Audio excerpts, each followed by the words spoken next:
श्री स्वामी समर्थ. अधिक मास हा 3 वर्षातून एकदा येतो आणि हा महिना अत्यंत पवित्र आणि शुभ मानला जातो.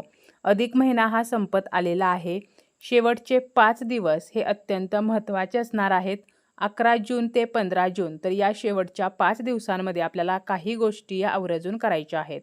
अजूनही जर आपण अधिक महिन्यामध्ये काहीच केले नसेल तर या शेवटच्या 5 दिवसामध्ये आपल्याला काही गोष्टी या नक्की करायच्या आहेत, ज्यामुळे आपल्याला अधिकाचे फळ प्राप्त होईल.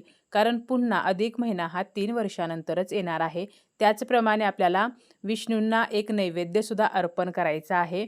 माता लक्ष्मीला सुद्धा आपल्याला एक खास नैवेद्य अधिक महिना संपण्याआधी अर्पण करायचा आहे, ज्यामुळे विष्णू आणि लक्ष्मीचा आशीर्वाद आपल्याला प्राप्त होईल आणि त्यांच्या आशीर्वादाने आपल्या जीवनातील समस्या नष्ट होतील. 3 वर्षातून एकदा येणाऱ्या अधिक मासामध्ये सौभाग्यवती स्त्रिया आवर्जून आपली जोडवी बदलत असतात.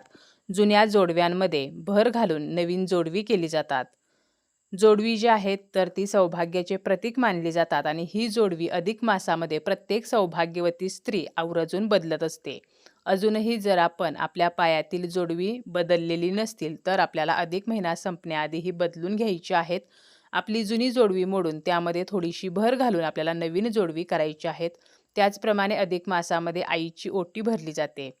ज्या आईच्या गर्भातून आपलं अस्तित्व निर्माण झालेलं आहे, ज्या आईने आपल्याला जन्म दिलेला आहे, आपल्याला मोठं केलेलं आहे, तर त्या आईची आपल्याला या अधिक महिन्यामध्ये ओटी भरायची असते.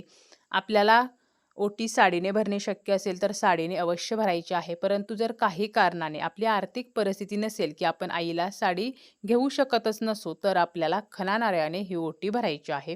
परंतु आपल्याला आईची ओटी जी आहे तर ती अधिक महिना संपण्याआधी अवश्य भरायची आहे. आपण आईकडे जाऊन ही ओटी भरू शकतो किंवा आईला आपण आपल्याकडे बोलावू शकतो. त्याचप्रमाणे जर आपण या अधिक महिन्यामध्ये अजूनही सुवासिनी पूजन केलेले नसेल तर आपण सुवासिनी पूजन सुद्धा करायचं आहे. शेवटचे 5 दिवस हे अत्यंत महत्त्वाचे आहेत, कारण अमावस्या झाल्यानंतर मात्र अधिक महिना जो आहे तर तो संपलेला असणार आहे. त्यामुळे अजूनही जर सुवासिनी पूजन केलेलं नसेल तर आपण किमान एका तरी महिलेला घरी बोलावून तिचा मानपान करायचा आहे. शक्य असेल तर आपण 33 सुवासिनींना घरी बोलावून त्यांना आपल्याला घरी आल्यानंतर त्यांचे पाय धुवायचे आहेत, त्यांचं औक्षण करायचं आहे, गोडाचा एखादा पदार्थ द्यायचा आहे किंवा आपण गोडाधोडाचं जेवण करू शकतो. धोंडे जेवण आपण सुवासिनींसाठी बनवू शकतो. त्याचप्रमाणे आपल्याला त्यांची ओटी भरायची आहे. ओटी भरणे शक्य नसेल तर एखादी भेटवस्तू द्यायची आहे. यामध्ये आपण एखादं सौभाग्यवान देऊ शकतो. हळदी कुंकवाचा करंडा असेल किंवा हिरव्या बांगड्या असतील किंवा आपण छोटीशी एखादी नथ, शक्य असेल तर आपण जोडवी सुद्धा त्या सौभाग्यवतीला देऊ शकतो. आपली आर्थिक परिस्थिती चांगली असेल तर आपण चांदीची जोडवी जी आहे तर ती सुद्धा त्या सौभाग्यवतीला देऊ शकतो.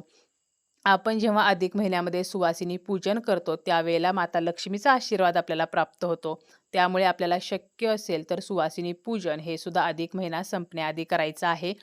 33 या संख्येला खूप महत्त्व आहे. त्यामुळे 33 सुवासिनींना बोलावून आपल्याला जर त्यांचा मानपान करता आला तर तो अवश्य करायचा आहे. परंतु 33 जणींना बोलावणे शक्य नसेल तर आपण 5, 7, 11 किंवा आपल्याला 5 जणींना सुद्धा बोलावणे शक्य नसेल तर एका तरी सुवासिनीला बोलावायचं आहे. आपली एखादी शेजारी नसेल किंवा आपली एखादी मैत्रीण असेल, नात्यातील एखादी सौभाग्यवती असेल तर तिला बोलावून आपल्याला ज्याप्रमाणे शक्य आहे तर त्याप्रमाणे मानपान आपल्याला करायचं आहे. असं अजिबात नाही की कोणतीही गोष्ट करताना आपल्याला ती मोठ्या प्रमाणामध्येच करायची आहे किंवा अगदी साग्रसंगीतच करायची आहे. शास्त्रानुसार आपण थोड्याशा जरी गोष्टी केल्या तरीसुद्धा आपल्याला त्याचे फळ मिळत असते.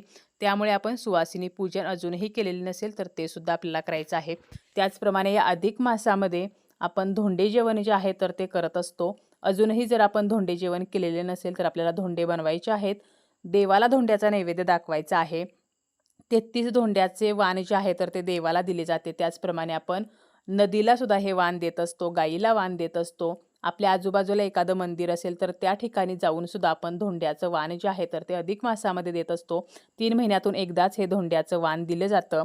यासाठी एका ताटामध्ये 33 धोंडे ठेवून त्यावरती तुपाचं निरंजन ठेवलं जातं, ते प्रज्वलित केलं जातं आणि त्याला आपल्याला हळदी कुंकू फूल अर्पण करायचं आहे आणि हे वाण जे आहे तर ते अर्पण करायचं आहे.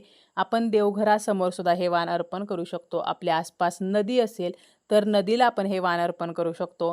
गोशाळेमध्ये जाऊन किंवा आपल्या घरी जर गोमाता असेल, गायी असेल तर तिला सुद्धा आपण हे वाण जे आहे तर ते देऊ शकतो. त्याचप्रमाणे अधिक मासामध्ये आपण नदीची ओटी सुद्धा भरू शकतो. आपल्या कुलदेवीची जी सेवा आहे तर ती सुद्धा आपल्याला अधिक महिन्यामध्ये करायची असते. अधिक महिना जरी विष्णूंना समर्पित असला तरीसुद्धा आपली कुलदेवी जी आहे तर तिचे सुद्धा आपल्याला आशीर्वाद जे आहेत तर ते प्राप्त करायचे आहेत. यासाठी आपण कुलदेवीची ओटी अधिक महिना संपण्याआधी भरायची आहे. अजूनही जर कुलदेवीची ओटी भरलेली नसेल तर अवश्य ही ओटी भरायची आहे. अजूनही जर आपण कुलदेवीच्या मूर्तीवरती, टाकावरती कुंकुमार्चन केलेलं नसेल तर ते आपण करू शकतो. त्याचप्रमाणे कुलदेवीला आपण काही खास नैवेद्य दाखवू शकतो, जसं की फुटाण्याचा नैवेद्य असेल किंवा बत्ताशाचा नैवेद्य असेल, पुरणपोळीचा नैवेद्य असेल. या अधिक महिन्यामध्ये बत्ताशे, अनारसे तर या पदार्थांना खूप महत्त्व आहे. त्यामुळे आपण अनारशाचं वाण जे आहे तर ते सुद्धा आपण आपल्या देवघरातील देवांना देऊ शकतो. बत्ताशाचं वाण देऊ शकतो. जसं आपण धोंड्याचं वाण देतो तर तसेच आपल्याला 33 बत्ताशे किंवा 33 अनारसे एका ताटामध्ये घ्यायचे आहेत.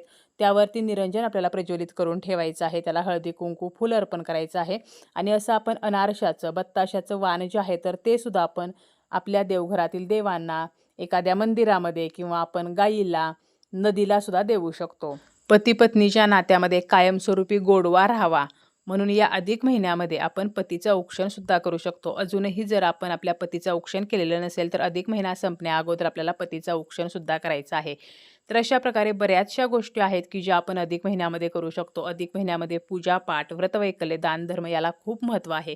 अजूनही जर आपण दान केलेले नसेल तर आपण अन्नदान करू शकतो, वस्त्रदान करू शकतो, धान्याचं, डाळींचं दान करू शकतो किंवा साखर, तूप, गूळ तर या वस्तूंचं आपण दान जे आहे तर ते करू शकतो. मंदिरामध्ये दान करू शकतो किंवा एखाद्या गरीब गरजू व्यक्तीला आपण दान करू शकतो, ज्यामुळे श्रीहरी विष्णूंचा आणि माता लक्ष्मीचा आशीर्वाद आपल्याला प्राप्त होईल. अधिक महिन्यामध्ये विष्णूंना काही खास नैवेद्य आपण अर्पण करत असतो, जसं की केशर मिश्रित खीर असेल, त्याचप्रमाणे बत्ताशाचा नैवेद्य असेल, बेसनाचे लाडू असतील किंवा बेसनाचा शिरा असेल, पिवळ्या रंगाची फळे असतील किंवा पिवळ्या रंगाची मिठाई असेल. त्याचप्रमाणे अगोदर सांगितल्याप्रमाणे आपण बत्ताशाचं, अनारशाचं, धोंड्याचं वाण म्हणजेच धोंड्याचा नैवेद्य असेल किंवा बत्ताशाचा, अनारशाचा नैवेद्य असेल तर तो सुद्धा या अधिक महिन्यामध्ये विष्णूंना अर्पण करू शकतो. त्याचप्रमाणे माता लक्ष्मीला पुरणपोळीचा, बत्ताशाचा, फुटाण्याचा नैवेद्य सुद्धा आपण दाखवू शकतो. कारण बत्ताशे, फुटाणे तर हे देवीला अत्यंत प्रिय असतात. त्यामुळे हा नैवेद्य जो आहे तर तो अजूनही जर आपण अर्पण केलेला नसेल तर अधिक मास संपण्याआधी अवश्य हा नैवेद्य आपल्याला अर्पण करायचा आहे आणि नैवेद्यावरती तुळशीपत्र आवर्जून ठेवायचं आहे, कारण तुळशीपत्राशिवाय श्री विष्णू नैवेद्य स्वीकारत नाहीत.